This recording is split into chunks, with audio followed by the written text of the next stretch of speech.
कुठलीही आई असली तर पहिले आता एज्युकेशन पूर्ण झालंय म्हटल्यावर पहिला विषय काय येतो लग्नाचा. तर ती म्हटली मी अजून 7-8 वर्ष लग्नच करणार नाही. तिला आलं टेन्शन की आता ही म्हणती मग अजून 7-8 वर्ष लग्न करणार नाही.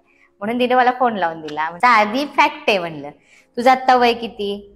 इंजिनिअरिंग पूर्ण झालं, तिथून पुढे तू 2 वर्ष MBA केलं, म्हणजे तुझं वय 23 वर्ष आता. ओके, 23 मध्ये आता तुला जॉब चांगलाच पाहिजे कारण तुझं एज्युकेशन तसं झालंय, म्हणजे 2 वर्ष तरी जाणार, म्हणजे झाले 25 वर्ष. परत तू काय म्हणली की जॉब झाल्यानंतर मला 2 वर्ष माझी लाईफ माझ्या मनासारखी पाहिजे, कारण आता मी माझा जॉब म्हणलं एन्जॉय करायचा, मला बाहेर फिरायला जायचे. झाले किती? 27 वर्ष. 27-28व्या वर्षी तुला पाहुणे बघायला सुरुवात कर. लग्न होणार कधी? 30व्या वर्षी. पुन्हा काय म्हणणार 30व्या वर्षानंतर आता मला काय लगेच बाळ नको का, तर मला आता हे मॅरेज लाईफ एन्जॉय करायचं. बाळ कितव्या वर्षी होणार? 32-33व्या वर्षी.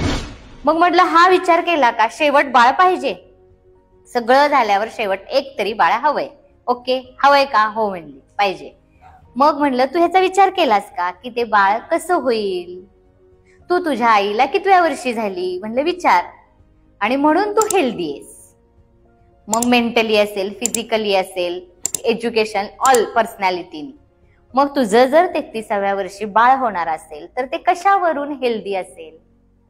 म्हणजे जो मी स्टडी करते मेन रिझन हे एज फॅक्टर आहे आई वडिलांचं. मग तिनं थोडासा विचार केला, म्हणजे अगो हे मी विचारच केला नव्हता असा, मी फक्त माझी लाईफ, माझं एन्जॉयमेंट आणि माझे हेच बघतीये. नाही म्हटली मी जरा थोडस चेंज करते. तर हे प्रत्येक आई वडिलांनी एज लिमिटेशन किंवा एज बाउंड्री मुलांना घालणं गरजेचं आहे. म्हणजे प्रत्येक आईला वाटत असतं माझी मुलगी ही स्वतःच्या पायावर उभी राहिली पाहिजे, ती दुसऱ्यांवर अवलंबून राहिली नाही पाहिजे. हे अगदी बरोबर आहे. म्हणजे आत्ताच्या काळात प्रत्येक मुलीनं हे स्वतःच्या पायावर उभं राहिलंच पाहिजे, पण एज लिमिट, एज बाउंड्री ही घालून पण देणं तेवढीच गरजेची आहे, जर तुम्हाला नेक्स्ट जनरेशन हे सुदृढ हवं असेल तर.